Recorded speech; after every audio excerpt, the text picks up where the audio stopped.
when I started doing all these videos, really when I started doing Telltale books, I knew I was really, really focused on H.G. Wells. He's always been my favorite author of all.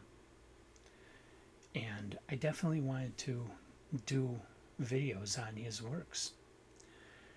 But at first, I didn't want to do everything, because he wrote a lot of short stories in the 1890s.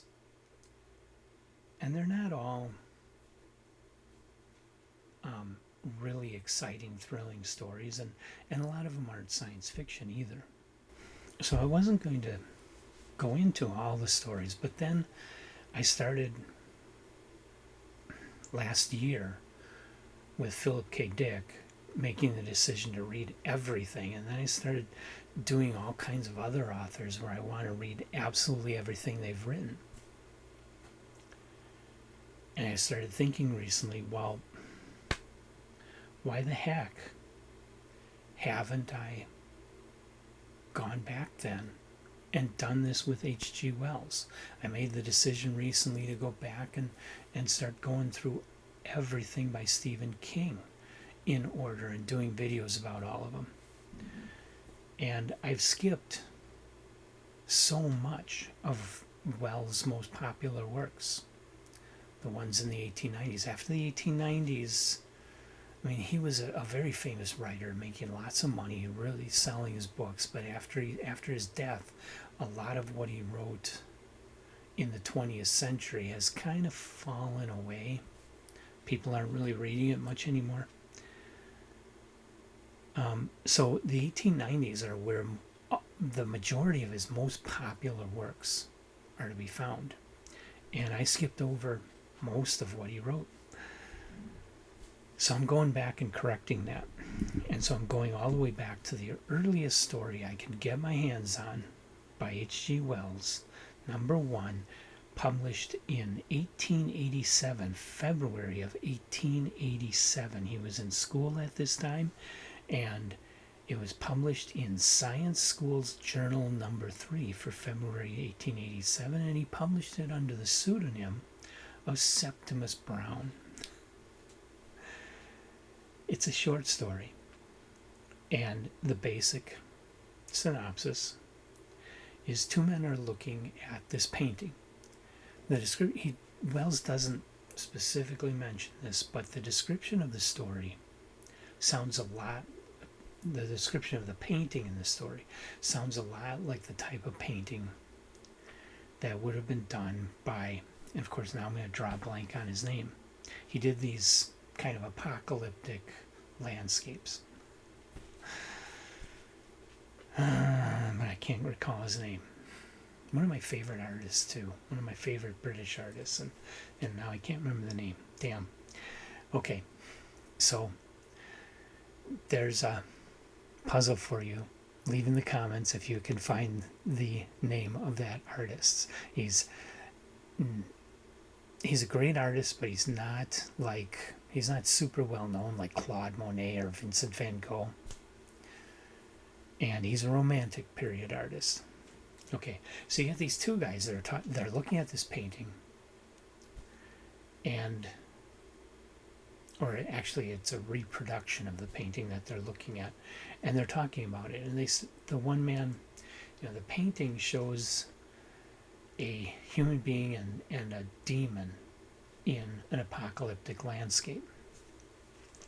And the figures are very small, the landscape is huge.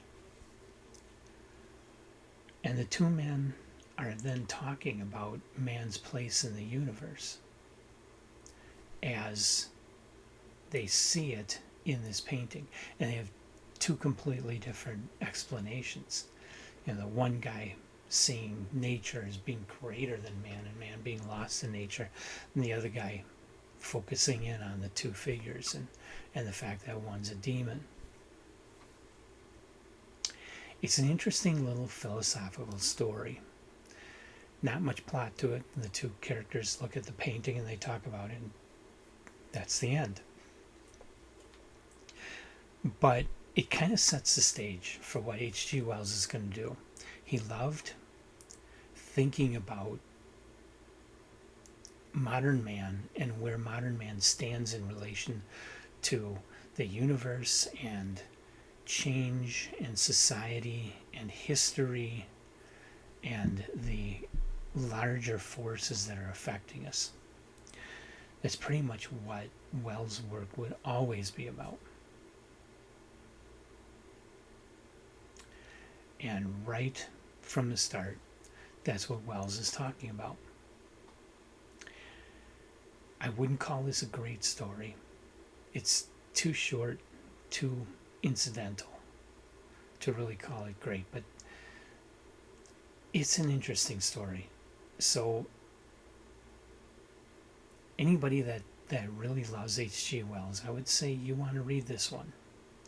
Because like I say, it does kind of illuminate where he would go from here with his fiction and his philosophies. And in many ways, this sets the stage for what science fiction would be all about in the future. And before Wells, you had, of course, Frankenstein, where there wasn't really any real science. We call it science fiction, but there wasn't really any real science, and the story wasn't really about science. It was more about states of mind and the duality of human nature. Almost more like Jekyll and Hyde than a science fiction story.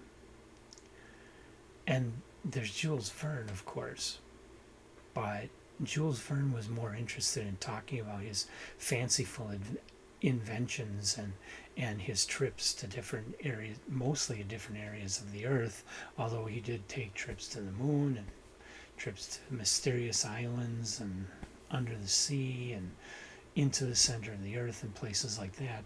But most of his stories just were like travelogues. And they would take some kind of fanciful vehicle to get there.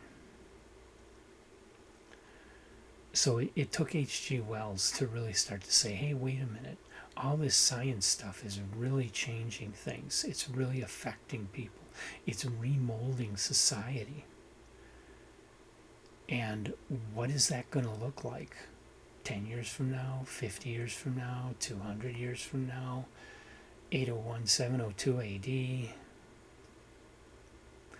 And that's what his stories after that largely focused on.